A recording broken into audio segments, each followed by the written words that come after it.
Okey, kita boleh mulakan kuliah kita.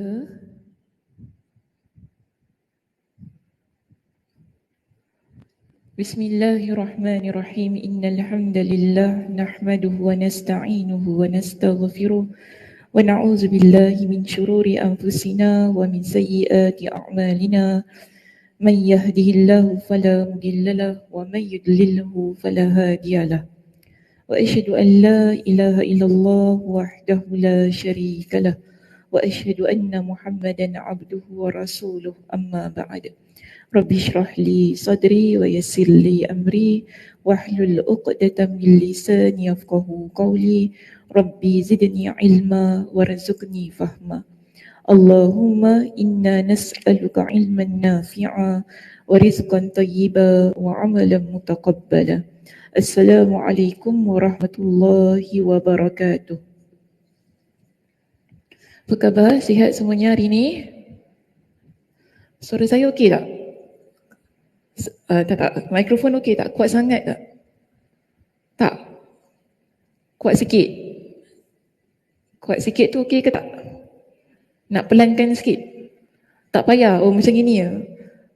Saya takut nak cakap sebenarnya macam kuat sangat. Takut macam suara terpekik kan. Kadang berbual semangat. Okeylah kalau cik-cik kata okey kan. Kalau suara saya terkuat.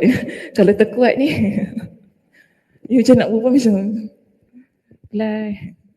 Sekejap saya jauhkan sikit.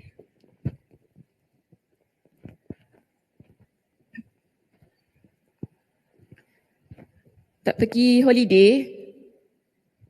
Belum. Bila tu nak pergi holiday tu? Oh, Cik Ana minggu depan. Oh, besok. Alah, dia betulkan besok. Besok ya. Besok adik. Jangan lupa. Besok pergi holiday. Saza tak pergi holiday lah. Saza tak pergi holiday. Next week holiday? Sorry? Oh, lepas school holiday. Tak payahlah, kuliah baru buka. Betul tak? Kuliah baru buka kan? Baru 3 minggu kan kita belajar, betul tak? Tiba-tiba nak cuti lagi. Aduh, hai. Letih dah. Letih cuti ya. Okey, jom. Hari ni muka surat berapa kita? 429 ya? Betul?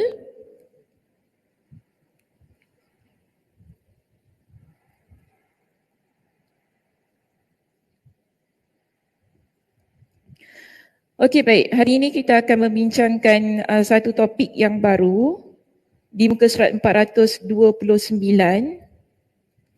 Topik kita pada pagi ini bertajuk balasan bagi orang yang menyebutkan dirinya dengan Allah.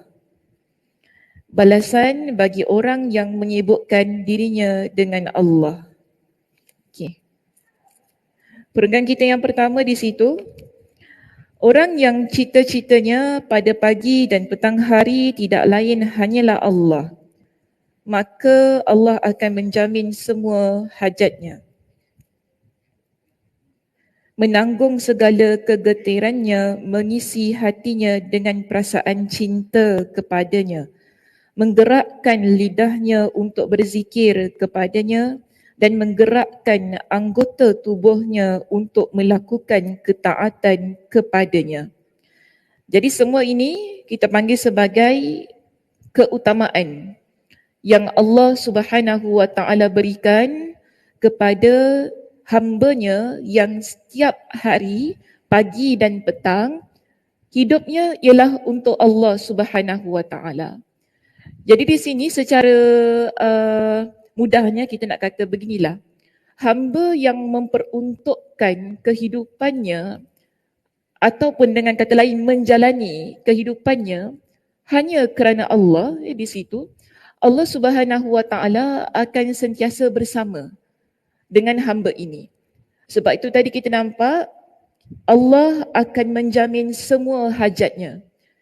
Apa pun yang kita hajati, insya-Allah Allah Subhanahu wa taala akan berikan. Kerana tujuan hidupnya ialah kerana Allah.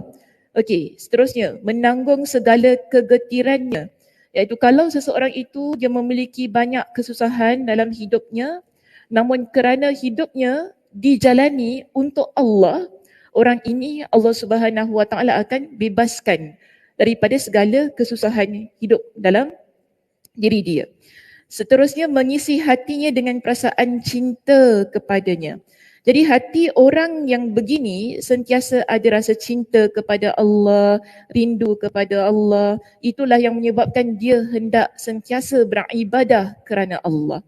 Sebab itu pada keutamaan yang berikutnya, Imam Ibnul Qayyim Al-Jauziyah mengatakan, orang ini dia akan menggerakkan lidahnya untuk berzikir kepada Allah. Kerana bila hati kita sudah penuh dengan cinta untuk Allah, kepada Allah, kita akan ada rasa nak beribadah kepada Allah, berzikir untuk Allah Subhanahu Wa Taala dan menggerakkan anggota tubuhnya untuk melakukan ketaatan kepada Allah. Jadi ini semua berlaku apabila seseorang dia memperuntukkan kehidupannya demi Allah Subhanahu Wa Taala. Okey. Macam mana tu hidup untuk Allah?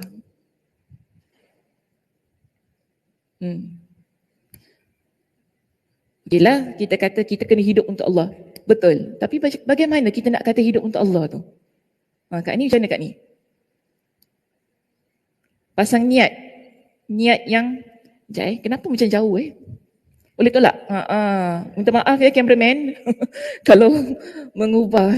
Okay. Malah nak bangun minta maaf. Okay. Macam mana Kak ni?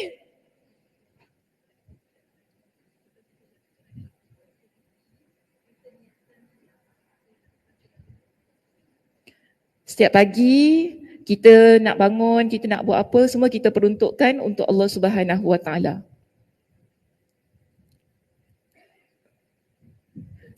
Contoh, betul contoh-contoh. Boleh. Okey.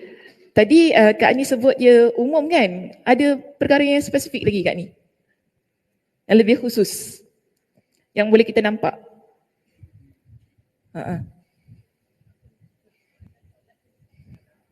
Ibadah, solat, untuk ilmu, buat baik sesama manusia kerana Allah Subhanahu Wa Taala. Okey, cantik macam tu. Kita nampak begini. Dalam hidup kita ni kan sebagai seorang muslimah, setiap hari bila kita bangun tidur ini, pertama sekali yang perlu kita letakkan dalam pemikiran kita, alhamdulillah, kan kita bangun kan, kita baca doa bangun tidur kan, doa bangun tidur apa? Dah tiba-tiba tanya doa bangun tidur. Ya, kan ni kita garden ke apa tanya doa bangun tidur. Yelah, kadang ada orang tak ingat doa bangun tidurnya apa kan. Apa dia? Yang simple. Alhamdulillah lazi ahyana. Kena bangun. Betul tak lafaznya tu? Macam mana Cik Nah?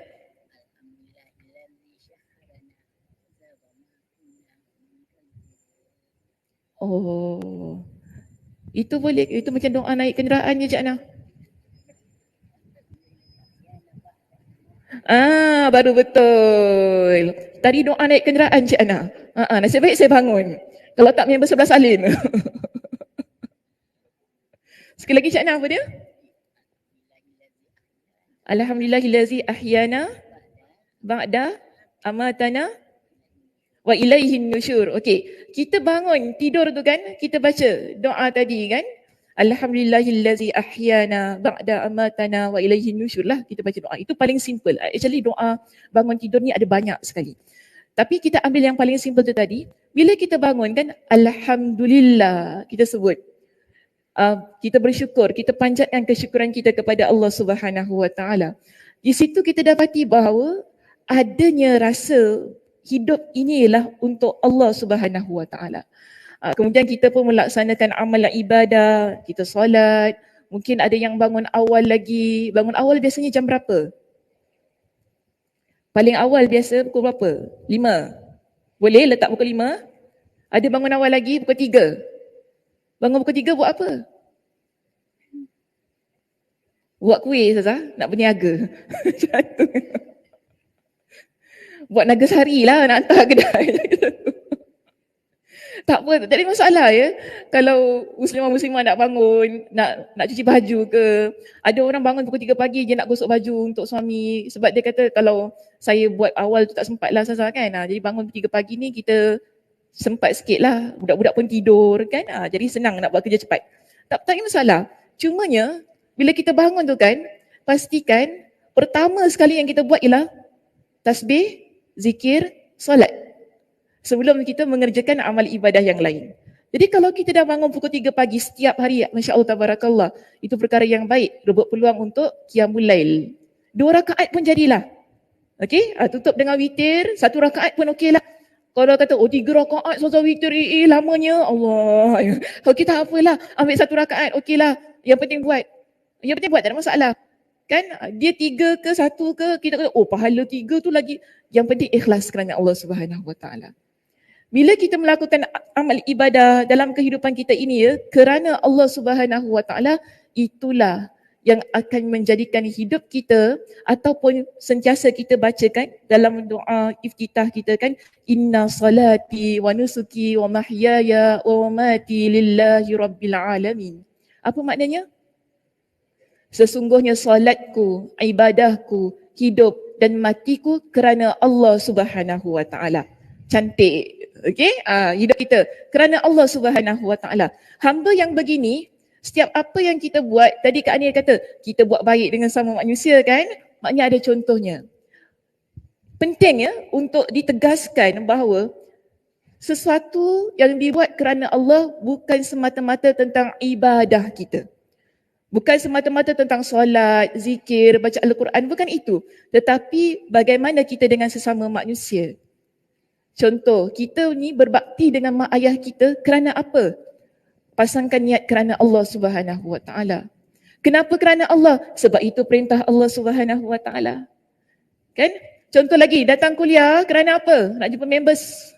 Lepas ni makan-makan, geng makan dos. Kak Siti Suja kita duduk belakang hari ni. Masya-Allah. Ke apa? Sebab apa nak makan-makan? Lepas kuliah ni nak duduk-duduk lah makan-makan. Macam itu, pergi OTH. Niatkan kerana Allah Subhanahu Wa Taala. Saya datang kuliah ni sebab nak belajar ilmu Allah. Lillahi ta'ala. Kan? Sebab tu Nabi kata apa? Man salaka tariqan yaltamisu fihi ilman sahhalallahu lahu bihi tariqan ilal jannah. Siapa yang mana dia melalui jalan-jalan untuk menuntut ilmu, maka Allah Subhanahu Wa Taala akan mempermudahkan bagi dia jalan untuk menuju ke syurga. Tetapi kita kena ingat, jalan nak menuju ke syurga Allah ini niatnya mesti ikhlas. Dia bukan, saya dah belajar, Alhamdulillah, Allah Subhanahu Wa Taala mudahkan saya masuk syurga. Lepas ni kadang-kadang kita ni manusia kan, angan-angan kita tinggi. Tahu tak? Angan-angan kita tinggi. Tetapi masalah kadang niat kita, cara pengamalan kita. Ya, ni semua boleh dikoreksi kembali. Makanya sebagai hamba Allah yang hidupnya hanya kerana Allah, niatnya juga mesti kerana Allah. Dia bukan hanya semata-mata kita buat, kita amalkan, namun niatnya bagaimana? Okay, niatnya kerana Allah Subhanahu Wa Taala, mudah-mudahan Allah Subhanahu Wa Taala masukkan kita ke dalam syurganya. Jadi begitu. Dia sama begini ya, penting gini. Tadi kan bila kita baca dalam perenggan itu tadi kan, Imam Ibn Al-Qayyim Al-Jauziyah kata apa? Pertama tadi Allah Subhanahu Wa Taala akan menjamin segala hajat kita. Bila kita buat sesuatu kerana Allah dalam hidup kita ni kan, Allah akan menjamin segala hajat kita. Kita jangan pernah risau tentang hal itu. Okay? Walaupun kita tak dapat sebagaimana yang kita inginkan, tetapi pasti Allah akan ganti dengan sesuatu yang lebih baik. Itu confirm. Kadang-kadang kita minta A, Allah tak bagi kita A, tapi Allah bagi kita B. So dalam hidup ini, kalau kita tak dapat apa yang kita inginkan, lihat apa yang ada di sekitar kita terlebih dahulu. Sebelum kita nak komplain-komplain. Ya Allah, aku minta ni kau tak bagi ya Allah. Ya. Sebelum kita nak komplain-komplain macam itu. Lihat apa yang kita ada. Apa yang kita ada itu sebenarnya adalah lebih baik daripada apa yang kita minta. Kerana biasanya Allah akan beri apa yang kita perlukan, bukan apa yang kita inginkan dalam hidup ini. Seterusnya tadi Imam Ibn Qayyim kata apa? Tentang kegetiran itu, Allah akan melepaskan kita daripada banyak kegetiran hidup. Ingat tak kisah 3 orang yang terperangkap dalam gua? Siapa ingat? Kak Ina ingat Kak Ina? Kak Ina yang duduk depan ni. Nanti takut Kak Ina banyak Kak Ina. Mana satu Ina tu peranjat, Ina duduk belakang. Dia tanya kita, depan sangat. Macam mana Kak Ina kisahnya? Hadis riwayat? Oh sudah dia tanya hadis riwayat. kalau dia tanya kisah ingat lagi Kak ni. Dia tanya riwayat mana? Tak agak si Sakinah ni. Mak ajar pula. Ingat? 3. Okey betul. Satu, berdoa dia berbakti kepada orang tuanya. Kedua lupa. Ketiga ingat? Lupa juga. Tak apa macam. Okay. Hadis riwayat Imam Al-Bukhari. Kena ingat ya. Kita ni kalau belajar, okay, kita nak cerita apa-apa, kita ambil daripada hadis-hadis Nabi SAW. Baru cantik kan penceritaan kita. Riwayatnya mesti sahih. Begitu kan? Jangan guna riwayat-riwayat yang palsu lah. Tak elok sebab ni agama. Jadi kalau kita nak menceritakan apa-apa pun, pastikan riwayatnya riwayat yang benar. Okay, hadis riwayat Imam Al-Bukhari.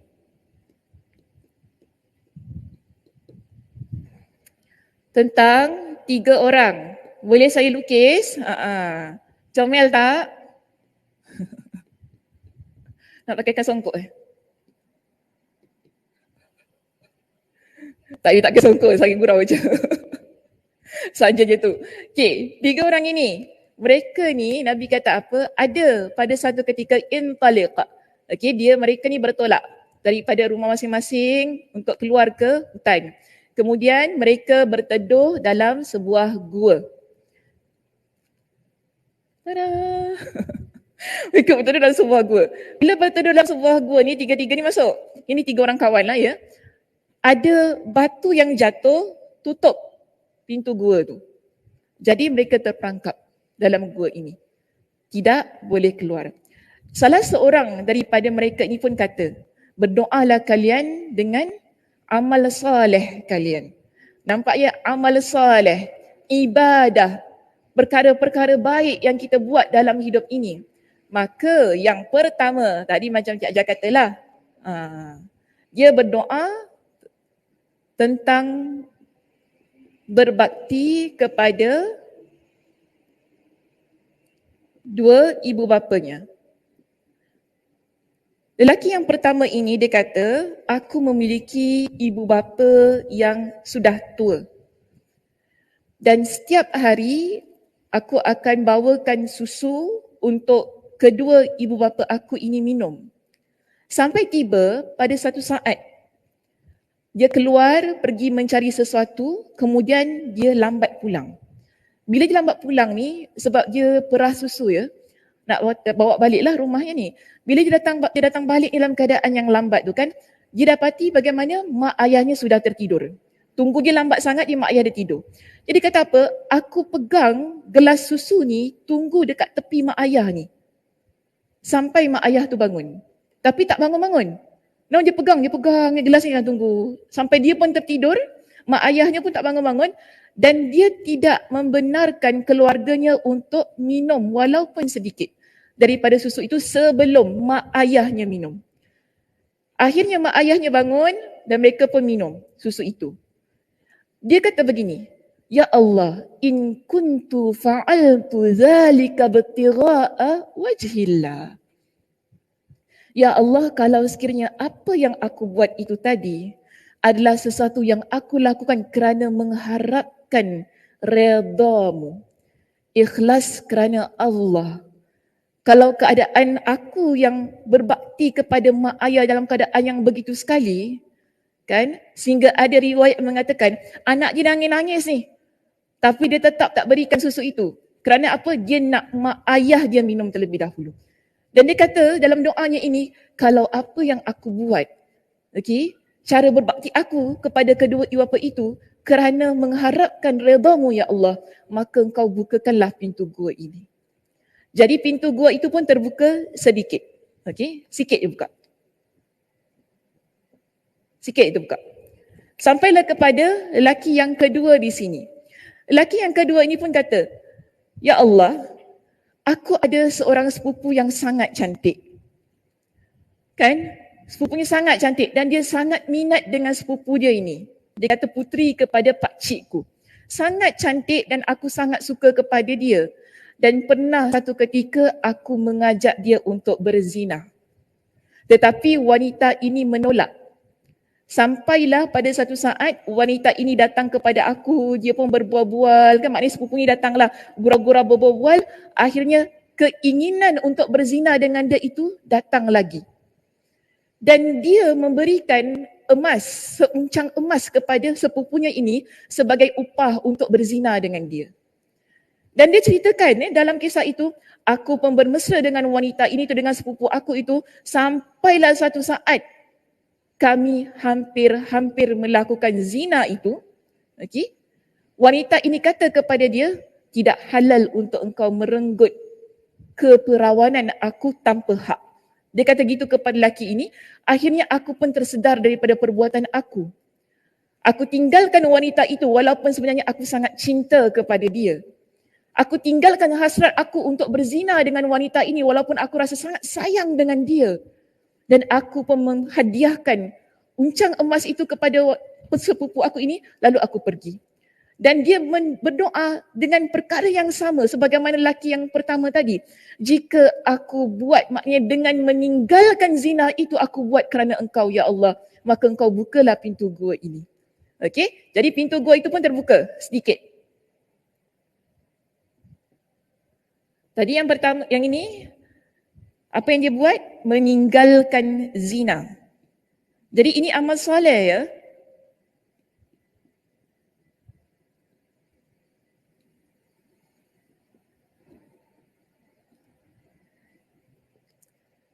Amal soleh perlu difahami begini. Dia bukan hanya semata-mata kita buat perkara yang baik. Tetapi kalau kita meninggalkan larangan Allah, itu juga amal soleh. Tinggalkan zina, okay, sebagaimana lelaki yang kedua ini, ataupun kita tinggalkan mengumpat, ini amal soleh. Kita jangan ingat, amal soleh ni mesti buat baik. Tetapi ada orang dia lupa, dia buat baik kan, namun ada je benda jahat yang dia buat. Kerana orang tak memahami bahawa meninggalkan perkara-perkara yang jahat itu juga merupakan amal soleh. Meninggalkan perkara yang Allah larang termasuk dalam kategori amal soleh. Baik, seterusnya lelaki yang ketiga, apa dia buat? Macam peliklah songkok dia tu. Tak apalah, songkok dia. Okey, yang ketiga, apa dia buat? Kak Nisa ingat Kak Nisa? Apa dia? Pasal kebun lagi? Tak ingat. Lah. Comelnya. Tak ingat. Jangan nangis Kak Nisa, tak ingat. Okey, lelaki yang pertama, yang ketiga ini dia kata begini. Dia ada ramai pekerja pada satu ketika yang dia gajikan. Ingat. Dia ada pekerja yang dia gajikan. Dan dia bayar semua pekerja ni melainkan satu orang. Dia tak tahulah, dia terlupa nak bayar ke lelaki, bukan. Dia bukan terlupa bayar. Lelaki itu dia pergi sebelum mendapat bayarannya. Jadi dia kata apa? Aku ambil wang daripada yang seharusnya dia bayar kepada lelaki itu kan, dia kembangkan bisnes dia dengan wang yang sepatutnya dia bayar lelaki itu. Jadi dia jadikan modal untuk menternak, untuk membiak kambing, unta dia kan. Sampai satu ketika setelah penternakannya menjadi maju, penternakannya menjadi begitu berjaya sekali. Maknanya kambingnya sudah berkembang biak kan, banyak. Datang lelaki ini menuntut kembali duit yang belum dibayar. Lelaki ni kata kepada tukang kebun ni lah ataupun pengembala kambing ni kan, saya nak saya punya bahagian. Dulu saya pernah kerja dengan awak belum bayar saya. Lelaki ni kata apa kepada yang datang menuntut ni? Dia tunjukkan. tempat penternakan tu. Ini semua duit kamu. Dia kata gitu. Kambing, lembu kan yang ada dekat sini banyak-banyak ni semua duit kamu. Ambil lah, dia kata gitu. Ambil lah. Laki ni kata apa? Kau jangan nak bodoh-bodohkan aku. Kan? Takkan aku nak pergi ambil pula kambing ternak satu kebun ni kan. Dia kata sebab gini, betul, kamu boleh ambil. Kerana apa? Ini adalah hasil daripada duit yang aku gunakan, yang sepatutnya aku berikan kepada kamu, tapi aku gunakan untuk mengembangkan penternakan ini, yang akhirnya inilah jadinya. Maka kalau kau menuntut kembali duit itu, ambillah sebab ini memang hasilnya. Lalu laki ini pun ambil. Laki ketiga ini pun berdoa kepada Allah, ya Allah, jika apa yang aku berikan, seluruh bisnes tu kan, aku berikan kepada lelaki itu kerana engkau ya Allah, maka engkau bukakanlah pintu gua ini. Jadi pintu gua itu pun terbuka dengan luas. Akhirnya Nabi SAW kata apa? Ketiga-tiga mereka pun berjaya keluar daripada gua ini. Tadi apa ya? Nombor 3, okey.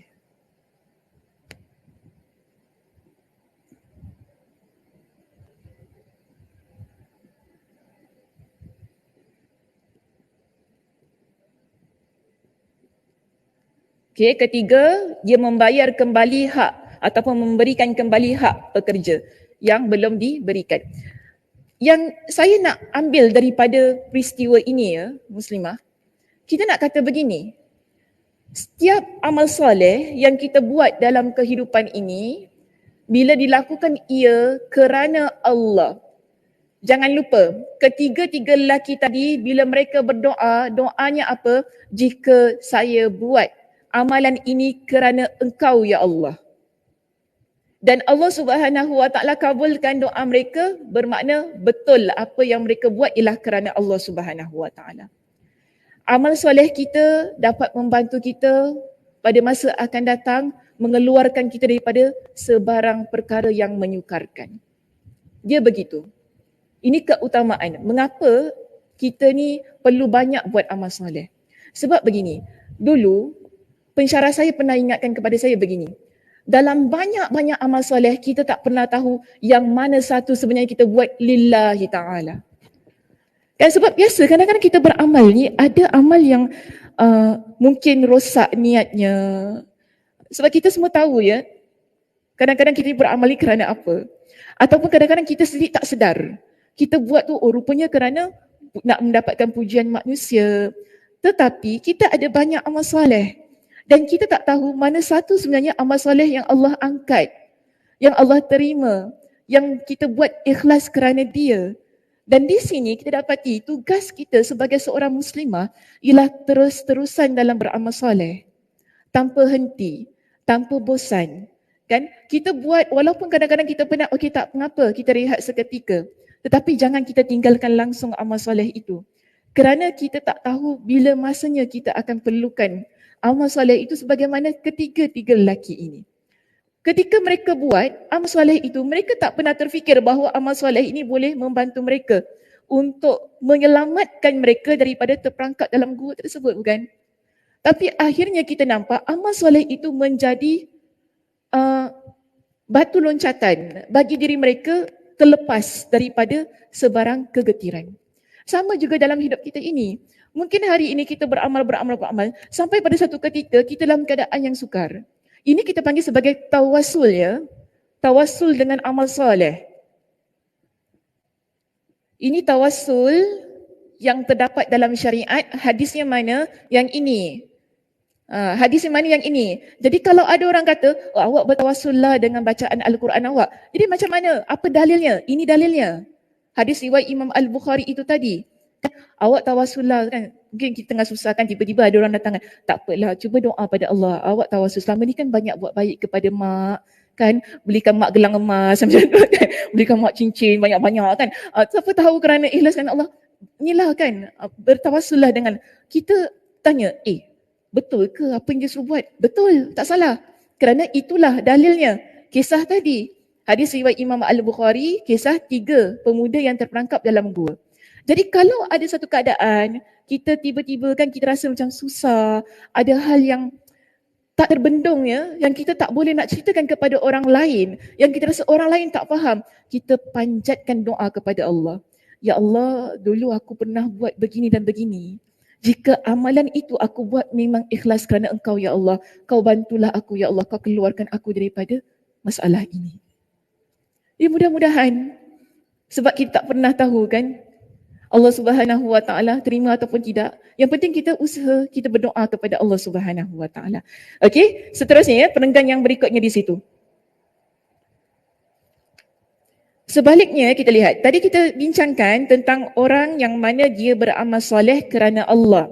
Bila dia beramal soleh kerana Allah, Allah Subhanahu Wa Taala permudahkan segala perjalanan kehidupan dia. Allah Subhanahu Wa Taala memberikan kekuatan untuk dia terus-terusan dalam beramal soleh.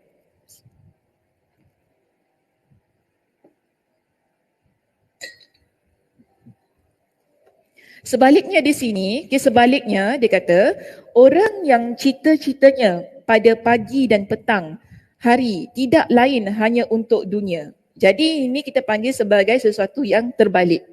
Kalau tadi untuk Allah, orang yang hidupnya untuk Allah, bahagian yang kedua, orang yang hidupnya bukan untuk Allah. Ini untuk manusia, untuk keduniaan. Ya. Orang yang cita-citanya pada pagi dan petang hari tidak lain hanya untuk dunia, maka Allah akan membebankan kecemasan, keresahan dan kesulitan dunia kepada dia. Okey. Ada tak hadisnya? Nabi sebutkan. Saya pernah ajar hadisnya di sini. Ingat tak?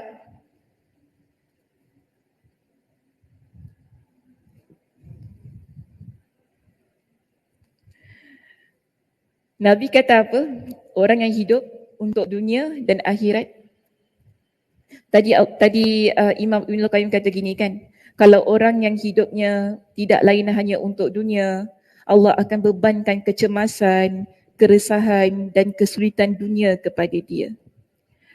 Dalam sebuah hadis yang diriwayatkan oleh Imam At-Tirmidzi dengan sanad yang sahih, Nabi SAW bersabda, Nabi kata apa?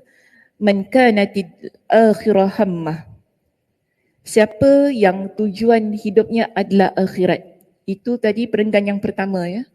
Okey, saya datangkan dulu ya hadis daripada perenggan yang pertama. Man kanatil akhirah hammah. Siapa yang tujuan hidupnya adalah akhirat. Ja'alallahu ghinahu fi qalbi. Allah akan jadikan kekayaan dalam hati dia. Biasa dengar hadisnya?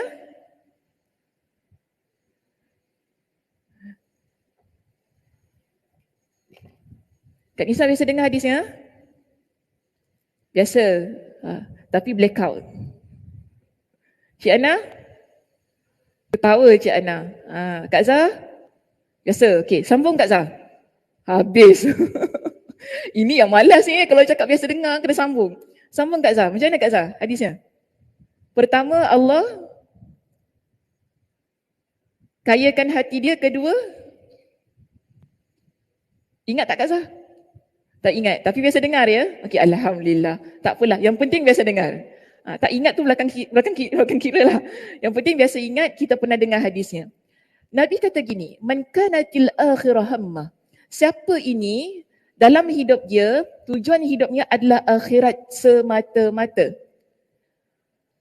Ja'alallahu ghinahu fi qalbi. Allah Subhanahu Wa Taala akan menjadikan kekayaan di dalam hati dia. Kita, dalam hidup ini, kita takut susah tak saya tanya? Siapa tak takut susah angkat tangan? Tak apa, $1 dalam poket pun tak apa, okey je. Saya boleh hidup. Angkat tangan. Risau tak kalau dalam bank account kita tinggal $1? Risau ya? Ustazah nak pergi NTUC pun tak lepas Ustazah. Betul tak? Nak pergi NTUC pun tak lepas. Nak buat asam pedas pun tak lepas $1. $10 lepas tak? Asam pedas? Lepas? $10 okey. Tapi itu je lah. Lepas tu nak beli buah-buahan pun tak boleh kan. Anak merengek, cucu merengek, minta beli sweet pun tak ada. Tak ada, tak ada. Duit ni $10 je. Balik. Mak kau bagi aku $10 je. Minta gula-gula lah, apalah. Jalan balik. Mengamuk kan. Tapi kita nampak itu keresahan kan.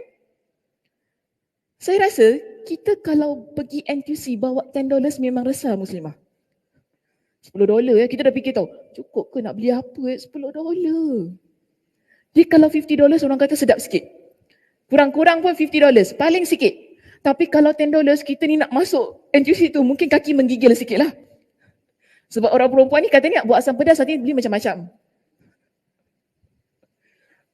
Tiba-tiba bakul penuh, penuh. Macam gitu kan. Padahal kita cuma nak buat asam pedas je. Tapi tiba-tiba macam-macam asam masuk. Tiba-tiba penuh dah bakul tu. Nak kata gini, kita biasanya kita akan jadi orang yang risau, kita akan jadi orang yang resah, kita akan susah hati bila duit kita sikit. Namun, orang yang hidupnya kerana Allah, dia yakin bahawa rezeki itu daripada Allah. Bukan saya kata kalau duit tinggal $1 dekat bank account buat bodoh je, bukan gitu maksud saya. Tetapi kita ini tak terlampau risau sehingga tak boleh tidur malam. Ini maksudnya. Kerana apa? Allah dah jadikan hati dia itu kaya. Maksud kaya di sini, kaya hati di sini maksudnya lah kita tak risau tentang rezeki. Sebab kita tahu kita masih lagi ada pekerjaan. Kan? Duit kita sikit-sikit pun insya-Allah lah. Nanti esok lusa kerja ada rezekinya. Unless kita kata memang tak ada kerja. Itu memanglah risau sangat. Aku ni tak kerja nak buat apa? Takkan nak minta sedekah pula. Tapi bermakna di sini kita akan usaha untuk mencari rezeki. Orang yang hidupnya kerana Allah begitu. Tak ada kerja dia akan usaha cari pekerjaan. Okay? Bila ada pekerjaan dia akan usaha lebih lagi. Bila dia usaha lebih lagi, apa yang dia dapat itulah yang menjadi rezekinya.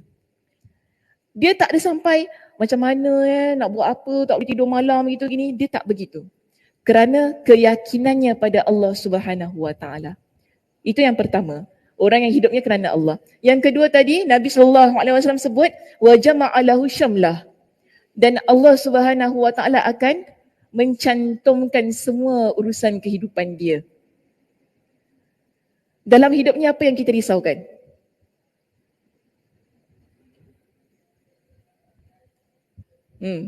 Tak ada benda yang risau, semua okey je. Alhamdulillah. Kalau Kak Nisa risau apa Kak Nisa? Urusan dunia jangan cakap pasal urusan akhirat. Sakit. Mak kena bangun. Apa dia? Kalau sakit masuk hospital mahal, betul juga ya. Terasa. Terasa gitu. Kan? Doktor refer specialist je, otak dah fikir duit dulu dah kita, betul? Dia fikir, dia refer specialist Saya ingat ada satu waktu tu, doktor kata dengan saya refer pada specialist lah ya, Sakinah. Okey lah. Dia kata gini, nak subsidi ke tak nak subsidi? Saya kata nak subsidi lah kan, kita mesti nak subsidi. Terus dia kata, tapi kan kalau subsidi nanti doktor lelaki. Dah pula. Kita risau kan. Alamak, tapi kalau tak subsidi, mahal lagi lah kan. Harganya melambung lah kan. Saya fikir, alamak macam mana nanti tukar-tukar doktor gitu kan. Tukar-tukar doktor. Lepas tu nanti ada doktor lelaki datang cek kan. Nanti Sakinah segan lah. Dia cakap nanti Sakinah segan. Betul lah, dia bukan pasal duit pada waktu tu. Tapi fikirannya lah tentang kita rasa tak selesa. Okay, bila ada doktor lelaki yang cek kita. Tapi kalau tak mampu jangan paksa juga ya. Tiba-tiba tak mampu cakap dengan suami, tak nak juga doktor lelaki. Macam tu habislah. Kita ikut kepada keadaan kemampuan kita. Tapi pada masa tu saya fikir, risau juga ya.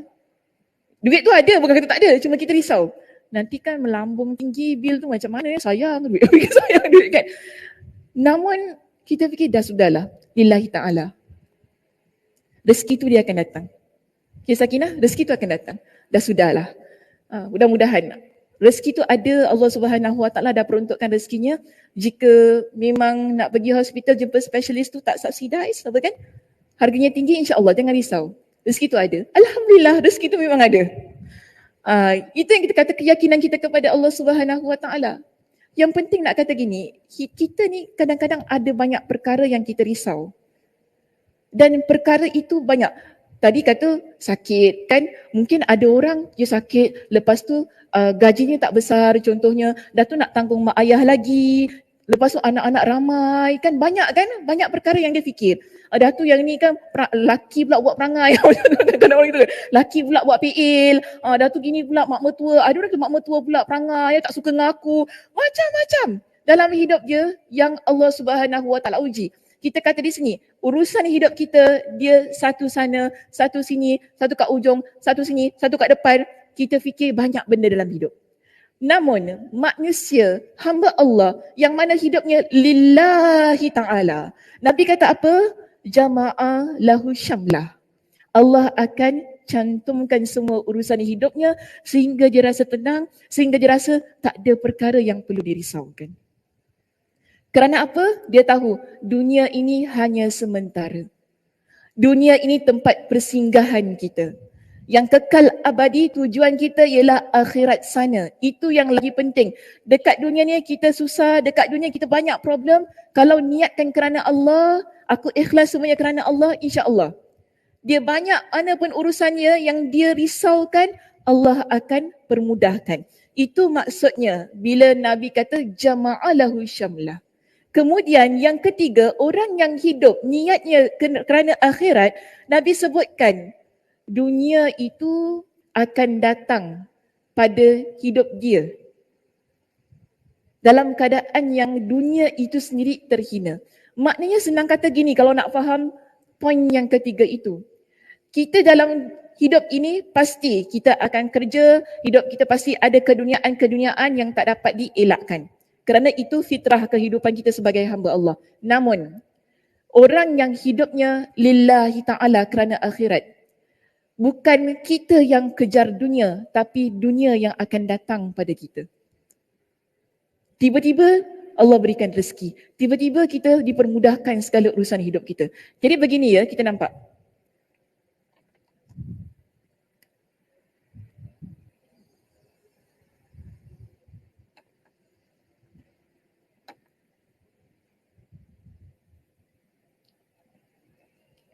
Mereka yang tujuan hidupnya akhirat tadi pertama, ini jangan lupa lagi. Pertama tadi apa?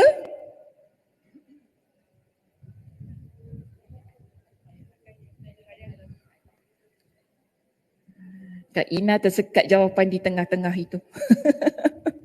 Dia nak cakap tapi kaya hatinya. Okey. 2,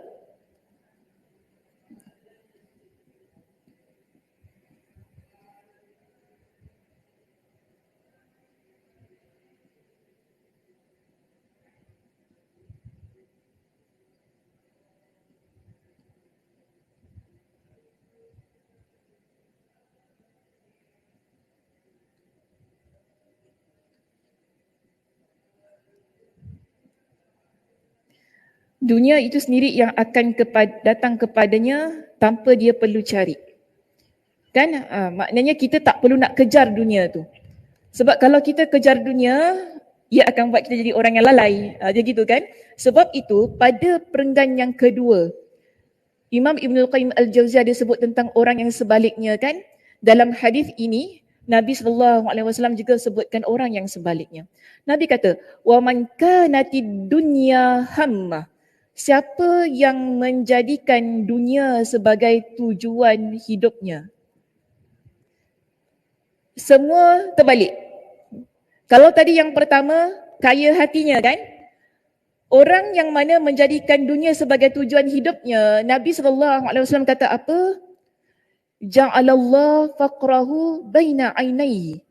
Allah Subhanahu Wa Taala akan meletakkan kefakiran di hadapan mata dia. Itu yang buat dia kerja siang malam, pagi petang, dia rasa masih lagi tak cukup, masih lagi perlu usaha, masih lagi, dan dia lalai dalam beribadah kepada Allah.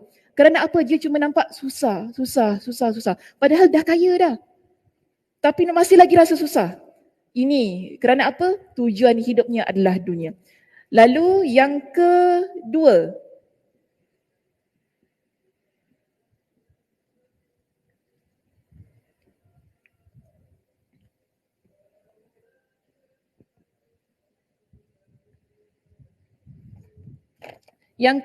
Allah Subhanahu Wa Taala akan mencerai-beraikan urusan hidup dia.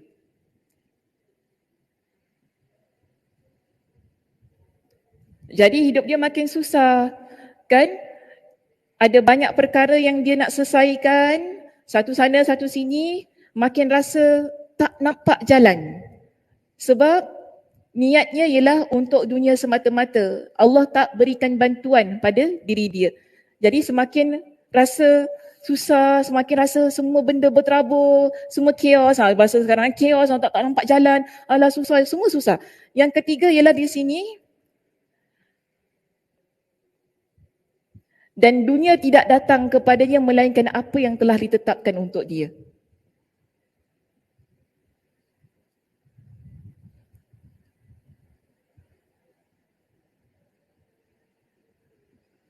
Nampak ke tak ni? Macam tak nampak je. Nampak ke? Oh, nampak dekat situ ya. Terima kasih, Masya Allah. Banyak berdoa ya untuk petugas ni ya.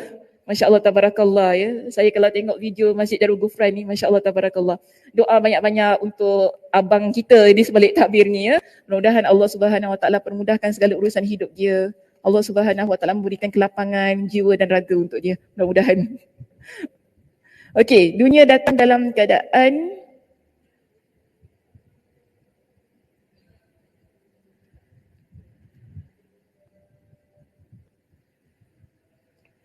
Sorry, silap.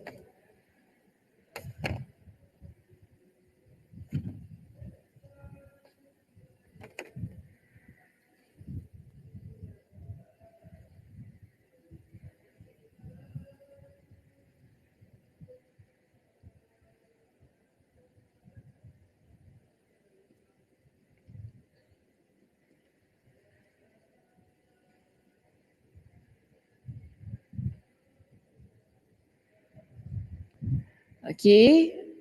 Jadi, apa yang telah ditetapkan? Contohnya macam ini. Orang ini, dia berusaha untuk dunianya itu tadi kan. Dia akan dapat sebagaimana yang dia usahakan. Tetapi dia tak dapat lebih. Itu maksud dia. Yang ketiga di sini. Beza dengan yang ketiga pertama. Orang yang hidupnya untuk akhirat. Dia usaha, dia dapat apa yang dia dapat. Tetapi dunia itu sendiri yang datang kepada dia, maknanya dia dapat lebih daripada apa yang dia usahakan. Beza ya bagaimana situasi orang yang hidupnya kerana Allah dan juga kerana dunia itu tadi. Baik, seterusnya kita lihat di sini. Allah juga menyerahkan urusan orang itu kepada dirinya sendiri. Jadi ini selain daripada jiwanya ada kecemasan, jiwanya penuh dengan kegelisahan, Allah Subhanahu Wa Taala juga untuk orang yang hidupnya bukan kerana Allah ini, Allah akan serahkan urusan pada diri dia sendiri. Kalau kau buat itu, kau buatlah. Maknanya Allah Subhanahu Wa Taala biarkan hidup dia. Kita dalam kehidupan ini kita tak nak Allah Subhanahu Wa Taala tinggalkan kita kan? Sebab itu Nabi SAW ajarkan kepada Fatimah radhiyallahu anha dengan doa. Okey, hadis riwayat Imam An-Nasa'i dalam kitab Sunan Al-Kubra dalam sanad yang sahih. Nabi SAW pernah berwasiat kepada Fatimah radhiyallahu anha. Fatimah siapa? Anak Rasulullah SAW. Jadi Nabi kata kepada Fatimah, wahai Fatimah, apakah yang menghalang engkau daripada membaca doa ini pada waktu pagi dan pada waktu petang? Jadi doanya Nabi ajar baca pada waktu pagi, pada waktu petang. Biasa saya baca doanya, Ya Hayyu Ya Qayyum, birahmatika astaghith, aslih li sya'ni kullah, wala takilni ila nafsi tarfata ain. Doa yang Nabi ajar kepada Fatimah supaya dia baca pada waktu pagi dan petang. Supaya Allah tak tinggalkan kita. supaya Allah Subhanahu Wa Taala tidak membiarkan urusan hidup kita ini kita yang handle sendiri. Itu maksudnya. Ya Hayyu Ya Qayyum, wahai yang maha hidup dan wahai yang maha mengaturkan segalanya. Okey? Ini kita puji Allah Subhanahu Wa Taala. Bi rahmatika astaghith. Dengan rahmatmu aku meminta pertolongan. Bi rahmatika astaghith. Dengan rahmatmu aku meminta pertolongan.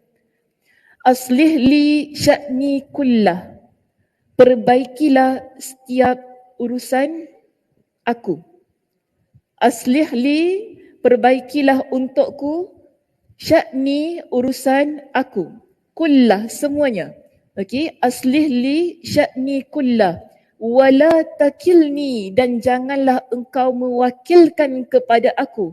Wala takilni ila nafsi, kepada aku. Wala takilni ila nafsi tarfata ain, walaupun sekelip mata. Bermakna begini, kita ingin dalam hidup kita ini Allah Subhanahu Wa Taala yang bantu kita. Allah Subhanahu Wa Taala yang menetapkan setiap urusan kita ini. Kita kan muslimah, saya kata ginilah, kita ni tak ada apa-apa tanpa Allah. Dan kita bukan siapa-siapa tanpa Allah. Okay, kita jangan ucap kata, tanpa anda siapalah saya. Tak ada maknanya. Bukan tanpa anda siapalah saya kan. Kita bagi ucapan kan, tanpa jemaah siapalah Ustazah Sakinah. Bukan macam gitu. Kita tak boleh guna ayat yang begitu. Tanpa Allah siapalah saya. Itu ayat yang betul. Ayat yang sepatutnya kita gunakan. Tanpa Allah, jemaah tak ada depan saya. Betul tak? Tanpa Allah, jemaah tak terbuka hatinya untuk dengar apa yang kita nak cakap. Sebab bukan mudah orang nak dengar apa yang kita cakap. Dia ni apa bebel ni 1 jam, ya Allah, pompang, ya Allah, ngantuk. Tapi alhamdulillah Allah bukakan hati. Kan orang nak duduk, orang dengar, alhamdulillah. Kerana itulah rancangan Allah, kita nampak. Itulah gerakan daripada Allah Subhanahu Wa Taala, alhamdulillah. Sebab itu kita ni tak boleh sombong dengan hidup kita. Kita sangat perlukan Allah. Jadi Nabi ajarkan doa ini baca setiap pagi, setiap petang. Sebagai satu bentuk macam mana kita kata, satu keadaan yang mana kita nak buktikan kepada Allah, kita sangat perlukan Allah Subhanahu Wa Taala. Sebab tu kita minta tolong, hanya minta tolong kepada Allah. Ya Hayyu Ya Qayyum bi rahmatika astaghith. Dapat salin tak tadi? Saya baca. Tok. Tok. Tak dapat salin. Ni 3 ekor boleh 3 ekor boleh padam boleh lah kan. Sian dia ni. Tak pasal-pasal kena pakai songkok tu kan. Nak tulis bahasa Arab ke bahasa Melayu? Bahasa Melayu Ustazah, di bahasa Arab kan susah pula. Okay.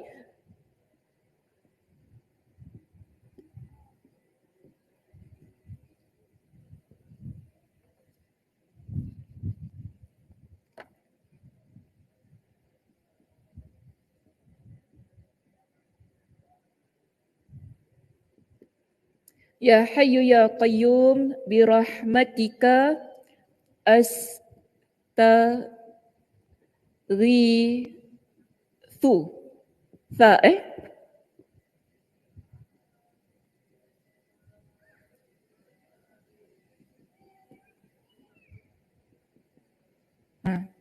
Ni bahasa Arabnya. Jadi tak silap baca. Bi rahmatika astaghith. Aslih li sya'ni, perbaikilah urusanku kullah, semuanya. Wala, dan janganlah, takilni, engkau wakilkan, ila nafsi, pada diriku, tarfata ainin, walaupun sekelip mata. Bermakna kita hendak Allah Subhanahu Wa Taala sentiasa bantu kita dalam setiap urusan kehidupan kita. Walaupun sekelip mata kita tak hendak urusan hidup kita ni kita yang handle sendiri. Kalau kita yang handle, biasanya kita akan ikut kepada hawa nafsu kita. Kan kita tak fikir tentang Allah, kita tak fikir mana baik mana buruk. Manusia yang dia fikir mana baik mana buruk, dia adalah manusia yang mana bagi saya ada guidelines yang diberikan kepada diri dia. Okay, so kita nampak di sini, Ya Hayyu Ya Qayyum, wahai yang maha hidup, wahai yang maha mengaturkan setiap urusan hidup manusia ini. Birahmatika astaghith, dengan rahmatmu aku memohon pertolongan. Aslih li, perbaikilah untukku. Okay, ini sad ya, bukan sin.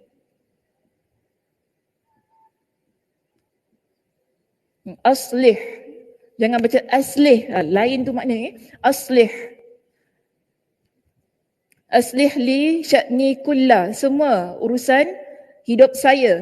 Wala takilni, dan janganlah diwakilkan pada aku ini, ila nafsi, pada diri aku ini, tarfata'in. Sekejap betul lah. Wala takilni ila nafsi tarfata'in. Okey, hadis riwayat siapa ini? Nasai dalam kitab? Baru sebut. Kitab mana Liza? Dia tiba-tiba tegak kat situ. Tadi saya baru sebut. Tak ada siapa yang catat ke? Sunan Al-Kubra. Jadi tahu je orang tanya, awak dapat doa ni dari mana? Saudara Sakinah yang ajar. Bukan Saudara Sakinah ajar. Ya Allah, ya Tuhan. Kau baca doa ni mana? Saudara Sakinah ajar aku. Dari mana kau dapat? Hadis mana? An-Nasai, Sunan Al-Kubra, hadisnya sahih. Cantik. Okey?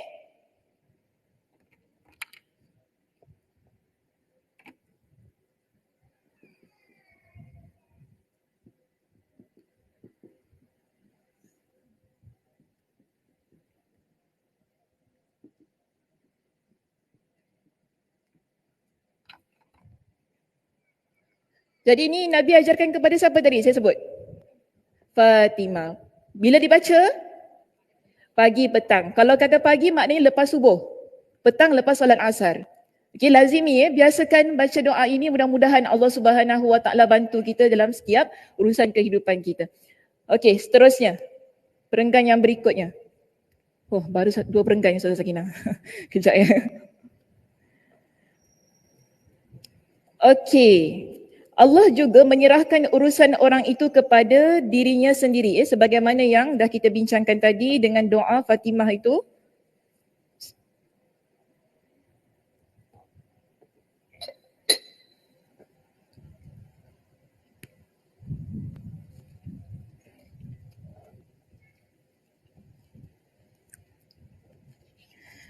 Okey, baik. Akibatnya hatinya dipenuhi dengan kecintaan kepada makhluk daripada kecintaannya kepada Sang Khaliq. Jadi orang yang hidupnya semata-mata kerana dunia, jiwanya lebih cinta kepada orang yang ada di sekitarnya, tidaklah kepada Allah Subhanahu Wa Taala. Lisannya disibukkan dengan menyebut-nyebut nama makhluk daripada menyebut-nyebut nama Sang Khaliq. Anggota badannya sibuk melayani manusia daripada melayani Allah. Dia bekerja membanting tulang seperti binatang yang melayani makhluk lainnya. Dia tak ubah seperti tukang besi yang harus menarik nafas dalam-dalam hingga mengembungkan perutnya dan menekan tulang-tulang rusuknya untuk memberikan manfaat kepada orang lain. Kita nampak di sini, mereka yang terlampau sibuk dengan urusan dunia sehingga lupa kepada Allah, lupa bahawa tujuan hidupnya adalah akhirat, dia adalah manusia yang sibuk dengan orang lain. Sibuk fikir orang tu, sibuk fikir orang ni, kan hidup macam tu. Sibuk macam mana nanti meeting ajak lagi nak jumpa orang macam tu. Sibuk-sibuk kan. 24 jam hidup dia. Fikir tentang bagaimana aku nak dapatkan networking macam itu. Macam mana kan? Nak jadi macam, jadi bisnes aku senang gini. Jumpa orang tu, semua hal ini dia cari peluang dan dia fikir bagaimana peluang itu mesti datang pada diri dia. Kesibukannya itu sehingga akan menyebabkan dia menjadi hamba kepada manusia. Sedangkan kita adalah hamba kepada Allah. Jadi, apa pun kita buat ini, jangan jadi hamba kepada kuih contohnya. Faham tak? Kak Ani kalau buat kuih kerjanya tu, jangan hamba jadi kuih kek lapis tau. Tak, no, Alhamdulillah ada masanya untuk pergi kuliah begitu kan. Ada masa ikut kuliah, pengajian. Dia begitu hidup kita. Kalau kita sibuk, kita kerja, mungkin kita seorang muslimah yang berkerjaya, jangan terlampau sibuk dengan kerjaya kita. Sehingga kita lupa dengan Tuhan. Ada orang je begitu. Tak ada masa lah nak pergi kuliah, tak ada masa lah nak belajar. Kuasanya tengok konsert kuasa. Betul kan? Tengok konsert kuasa tau, ada orang gitu kan. Tapi pergi kuliah, pergi syarahan tak boleh kuasa. Tak kuasa lah. Solat jemaah. Mana ada time? Tapi kalau pergi konsert, boleh. Ada time. Okay. I'll make my time. Kita adakan masa. Sebenarnya hidup kita ni, kita cuma perlu usaha adakan masa. Dia begitu. Kan? Kita kata tak ada masa nak solat malam. Boleh cakap gitu? Tak boleh. Sebab kita kena usaha untuk bangun solat malam. Solat malam okey lagi tau kalau kata tak ada masa. Kalau orang kata tak ada masa nak solat. Solat fardu. Aku tak ada masa lah nak solat fardu ni, sibuk kerja. Tak payahlah, buang masa. Dulu ada orang kata dengan saya apa? Buat apa solat tonggang-tonggek, bukan kaya pun. Bahaya kata-kata macam ni. Kita dengar astagfirullahalazim. Buat apa solat tonggang-tonggek? Dia guna ayat tu, maaf bukan nak cakap lucak sini, tapi dia memang guna ayat tu. Buat apa nak solat tonggang-tonggek? Bukan kaya pun. Sama juga hidup macam ini. Kaya ni bukan semata-mata pada wang ringgit ya. Tapi kalau kita kaya hati tu dah kaya dah sebenarnya. Kita kalau kaya jiwa, kaya hati, kaya dah sebenarnya. Yang ada rasa simpati, kasih sayang, jiwanya tenang, ini kaya. Kalau kita melihat kaya itu, perspektifnya hanya duit, hanya kemewahan, kita memang takkan kaya sampai bila-bila. Itu yang menyebabkan kita sanggup untuk meninggalkan Allah Subhanahu Wa Taala sehingga kita tak ada rasa untuk beribadah kepada Allah Subhanahu Wa Taala. Sebab tu dia kata sini, dengan demikian setiap orang yang berpaling dari pengabdian, ketaatan dan kecintaan kepada Allah pasti akan mendapat ujian, cobaan atau musibah dari Allah, iaitu berupa pengabdian, kecintaan dan pelayanan kepada sesama makhluknya. Dan mereka yang dia mengubah tujuan hidupnya yang sepatutnya akhirat, lalu dia ubah untuk dunia, yang menjadi hamba kepada makhluk, yang menjadi hamba kepada pekerjaannya, yang menjadi hamba untuk dunia ini, Allah akan uji dia dengan dunia, Allah akan uji dia dengan makhluk, Allah akan uji dia dengan setiap sesuatu yang dia agungkan itu. Sebab itu dalam sebuah hadis qudsi, Nabi SAW mengingatkan kepada kita, Allah Subhanahu Wa Taala berfirman, Allah kata apa? Ya bena Adam, tafarragh li'ibadati amla sadraka ghinan wa asudda faqraka. Wahai hamba Allah, ini seruan daripada Allah untuk kita ini hamba Allah. Allah kata apa? Tafarragh li'ibadati. Peruntukkanlah masa kamu untuk beribadah kepada aku. Ini perintah Allah. Allah suruh kita adakan masa untuk beribadah kepada dia. Okey, peruntukkan masa. Luangkan masa untuk beribadah untuk aku, Allah kata. Kalau kalian buat begitu, bermakna kita usaha. Kita sibuk macam mana pun tapi kita masih lagi jaga solat kita. Kita sibuk macam mana pun kita masih lagi nak bangun malam. Kita sibuk macam mana pun kita masih lagi nak buka Al-Quran, nak baca Al-Quran. Walaupun kita kata, Ustazah tak apalah, satu muka surat pun okey. Alhamdulillah, okey. Cantik hidupnya begitu. Bermakna kita peruntukkan masa kita untuk Allah Subhanahu Wa Taala. Untuk orang yang begini, Allah Subhanahu Wa Taala kata begini, amla sadraka ghinan. Aku akan penuhi dada kamu dengan kekayaan. Sebab apa? Kita usahakan untuk Allah, Allah tak pernah menyia-nyiakan setiap usaha kita. Allah Subhanahu Wa Taala tidak pernah memandang remeh pada setiap usaha kita. Kita bangun malam, kita baca Al-Quran, kita berbakti kepada kedua ibu ayah kita, kita taat kepada suami kita. Jangan lupa pada suami ya, tiba-tiba lupa pula nanti. Yang ada suami jangan lupa. Tiba-tiba lantaklah dia makan tak makan. Jangan kita macam itu pula tiba-tiba kan. Suka hati dia lah nak hidup ke tak nak hidup. Tak boleh gitu. Sebab kita isteri, kita ada tanggungjawab, suami perlu jaga. Okey? Daripada tadi sebut ibu bapa kan sebab kita tak ada lelaki macam itu kan. Kita ada suami kan, kita ada mak kita je kan. Jadi kalau muslimah ada suami, alhamdulillah, jangan lupa bakti ketaatan kepada suami itu juga amalan ibadah. Okey, kita jaga keperluan kepentingan suami kita juga adalah ibadah yang tak boleh kita perlekehkan. Yang mana dia buat kerana Allah Subhanahu Wa Taala. Untuk orang yang begini kan, kalau kita ada anak, kita didik anak kita kerana Allah Subhanahu Wa Taala, ada suami layan suami kerana Allah Subhanahu Wa Taala, masih lagi ada ibu bapa layan ibu bapa, berbakti kepada ibu bapa kerana Allah Subhanahu Wa Taala. Semuanya kita buat kerana Allah Subhanahu Wa Taala. Itu ibadah. Allah kata amla sadraka ghinan. Aku akan penuhi dada kamu dengan kekayaan. Wa asudda faqraka. Aku akan tutup setiap ruang-ruang kefakiran yang ada dalam hidup kamu. Ini janji Allah. Allah janji untuk orang yang dia nak meluangkan masanya beribadah kepada Allah, pasti Allah akan berikan kepada dia dengan kekayaan. Allah akan berikan kepada dia dengan ketenangan kerana ditutup setiap ruang yang menyukarkan dalam kehidupan dia. Wa illam taf'al. Tapi Allah kata gini, tapi kalau kamu tak buat, maknanya kalau kamu tak nak meluangkan masa kamu untuk beribadah kepada aku, maknanya sibuk dengan dunia tadi kan, sampai tak ada masa nak solat, sampai rasa bahawa solat ni tak boleh mengayakan kita, sampai rasa beribadah banyak-banyak pun buat apa, bukan boleh jadi orang yang dipandang ke apa. Kadang-kadang ada orang yang fikir begitu. Nak buat sesuatu mesti dapat hasilnya. Hidup kita ni hasilnya bukan di sini kadang-kadang, tapi di akhirat sana. Sebab itu tujuan hidup kita adalah akhirat.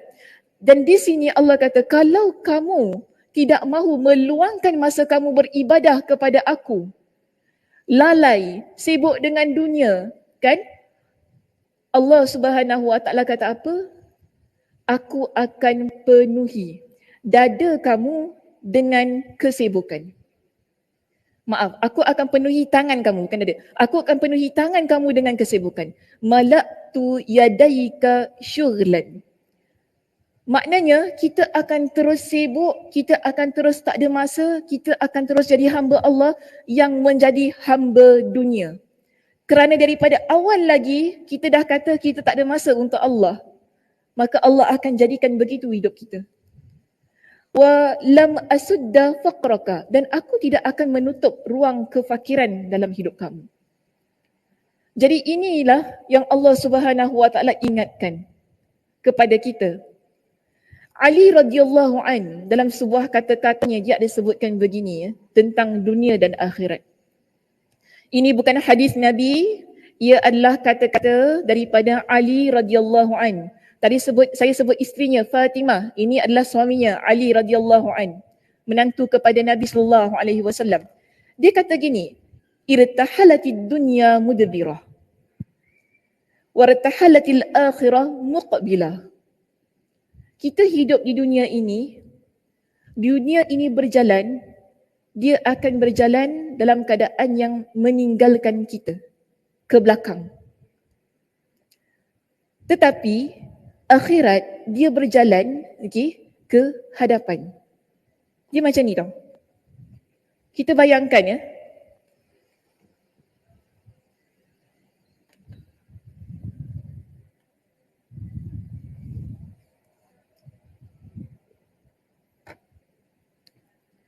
Ini kita kat sini. Okey. Kita sekarang nak jalan ke depan ke belakang? Depan. Kak Zah, ngantuk ke Kak Zah? Macam pening kepala je. Depan. Depan. Kita jalan ke depan. Ini dunia. Perjalanan hidup kita kita akan berjalan ke depan, dunia ini akan kita tinggalkan ke belakang. Okey? Terus kita jalan. Dunia tu kita tinggalkan. Tapi akhirat ini, kita jalan akhirat kat depan tunggu kita. Ini kata-kata Ali radhiyallahu anhu.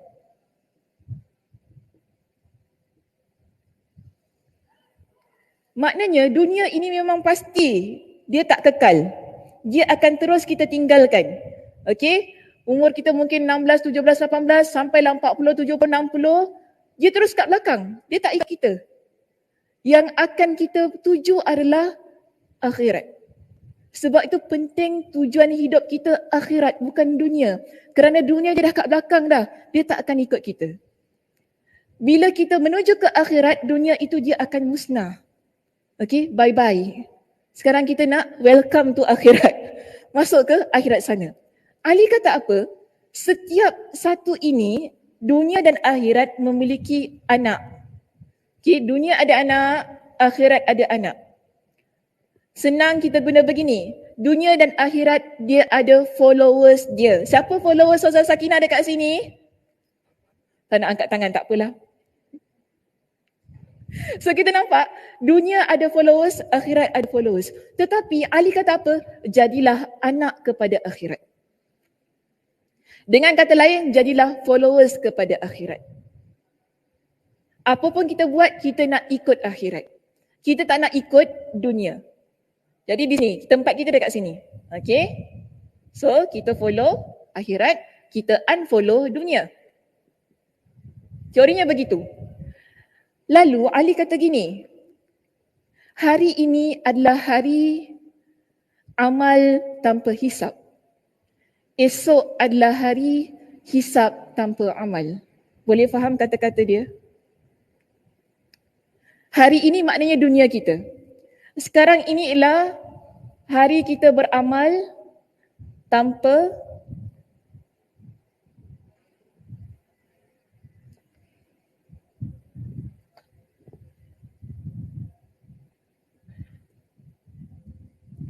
tapi nanti di akhirat ialah hisab tanpa amal.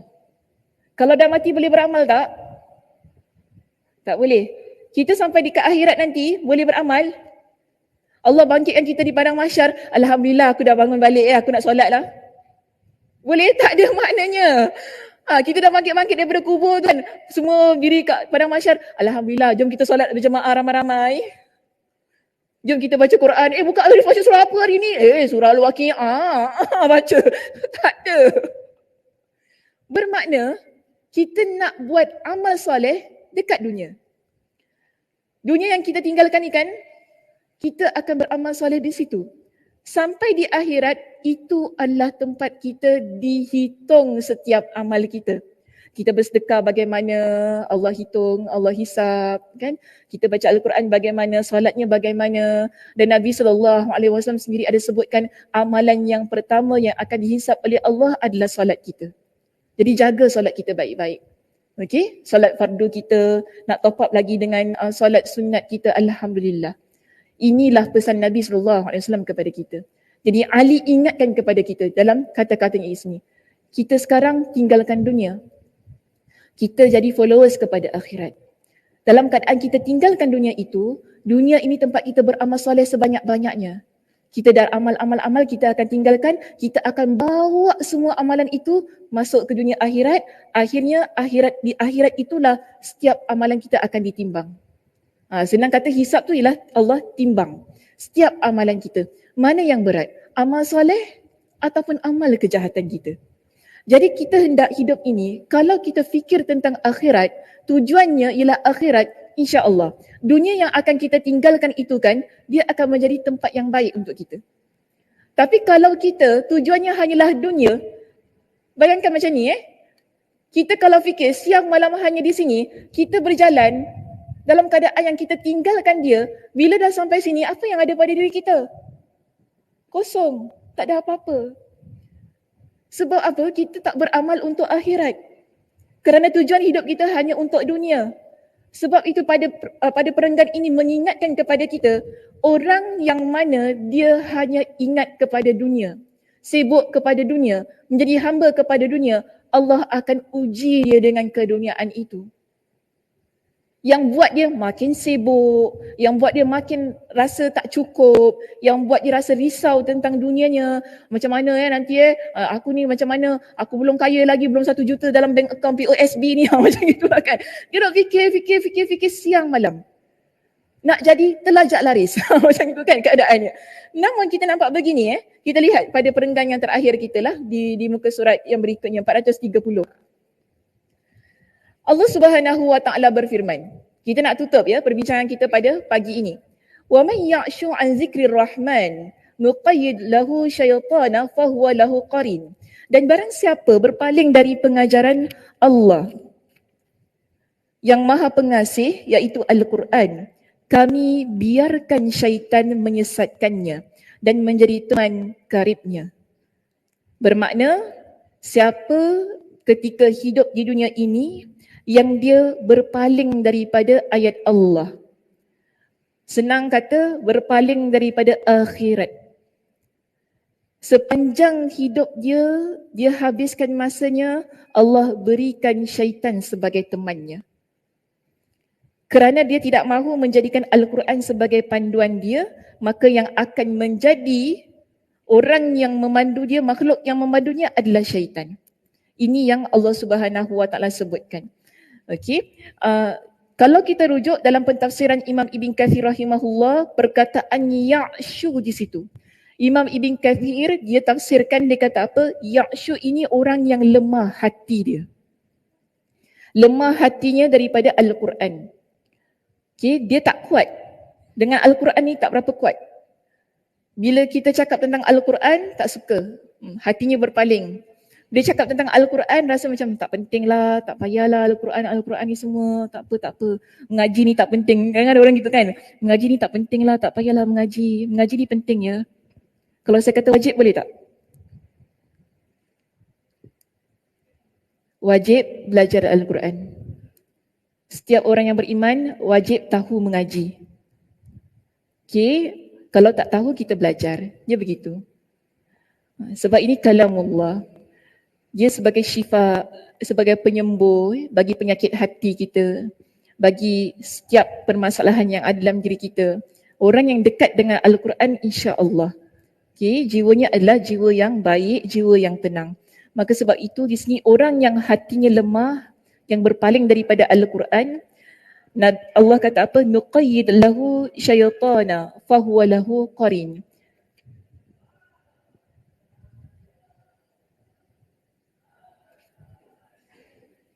Kami biarkan syaitan menyesatkannya dan menjadi teman karibnya. Okey, saya rujuk dalam kitab Al-Jami' li Ahkamil Quran yang ditafsirkan oleh Imam Al-Qurtubi.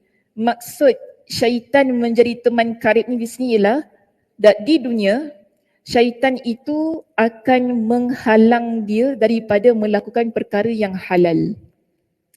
Bila syaitan menjadi kawan baik kita, kita nak buat perkara yang baik semua tak jadi. Sayang Bila syaitan dia menjadi kawan baik kita, Imam Al-Qurtubi kata apa dalam kitab tafsirnya? Wa yab'athuhu 'alal haram. Syaitan ini akan bawa kita buat perkara yang haram.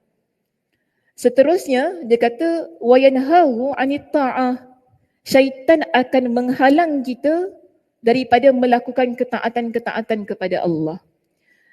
Wa ya'muruhu bil ma'siyah, dan syaitan akan memerintahkan kita melakukan perbuatan maksiat.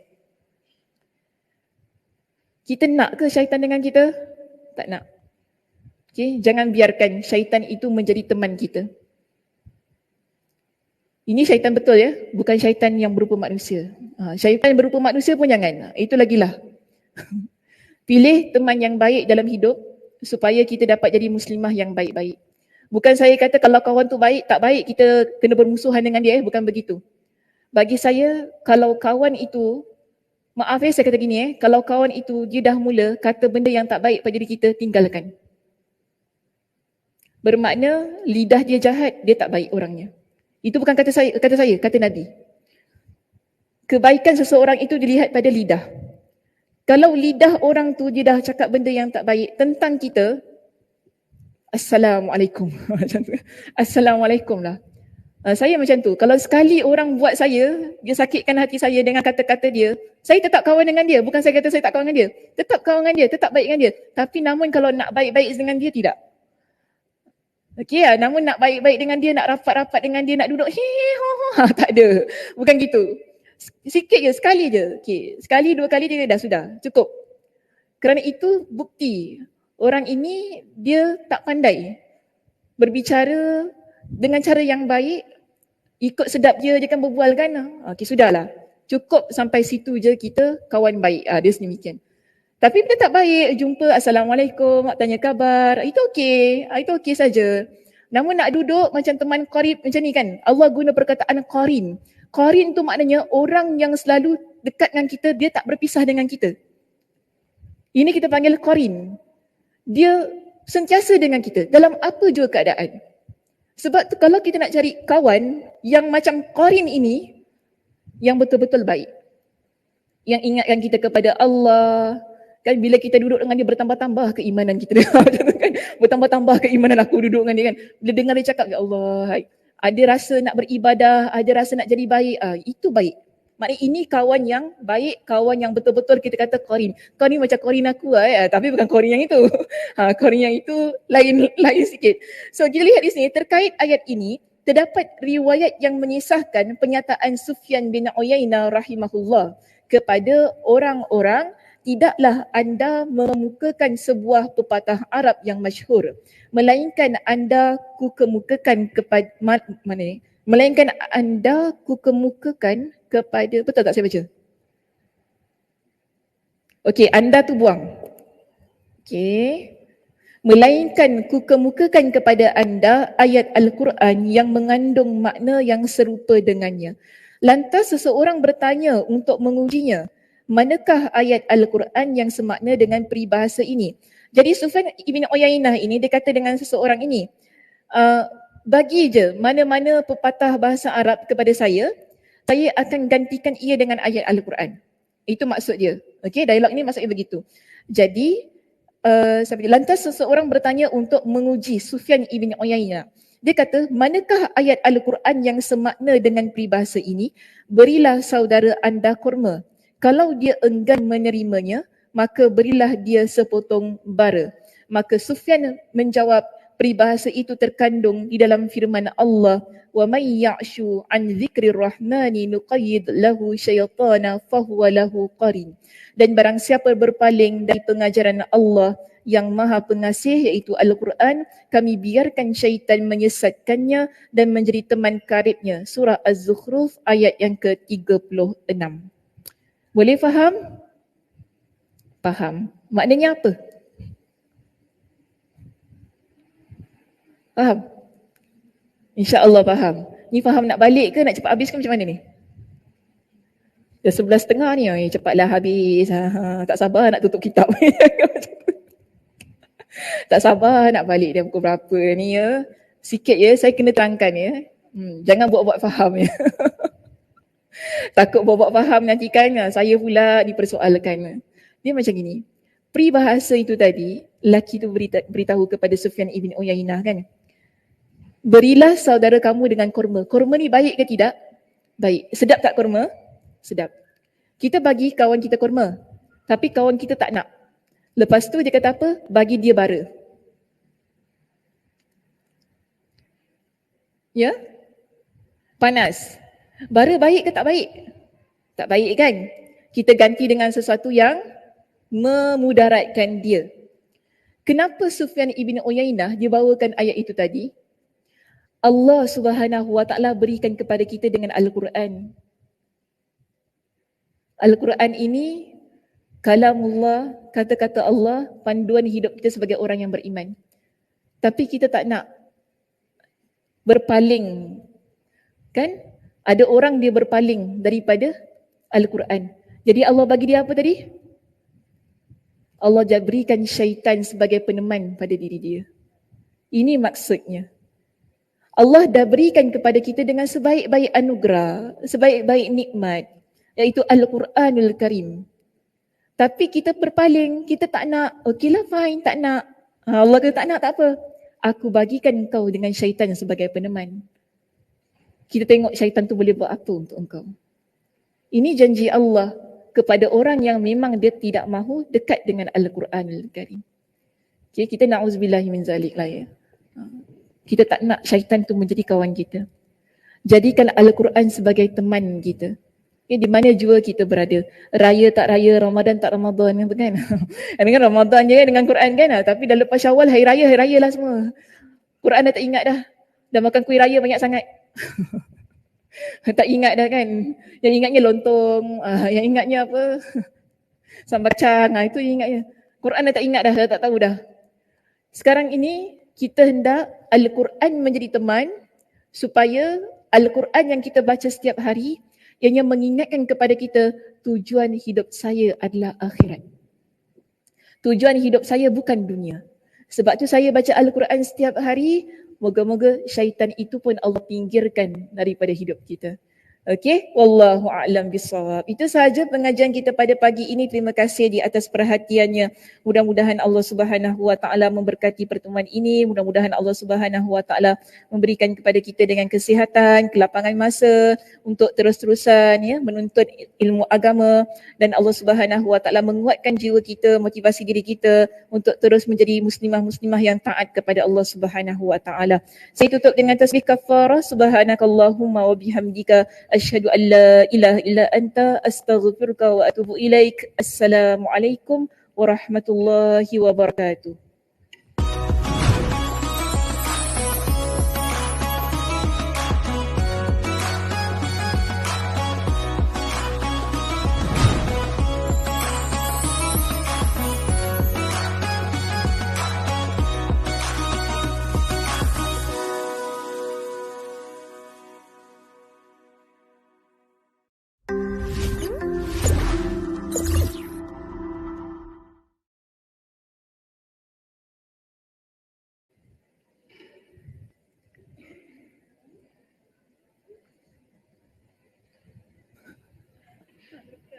Alah, Cik Latifah, belum tutup lagi.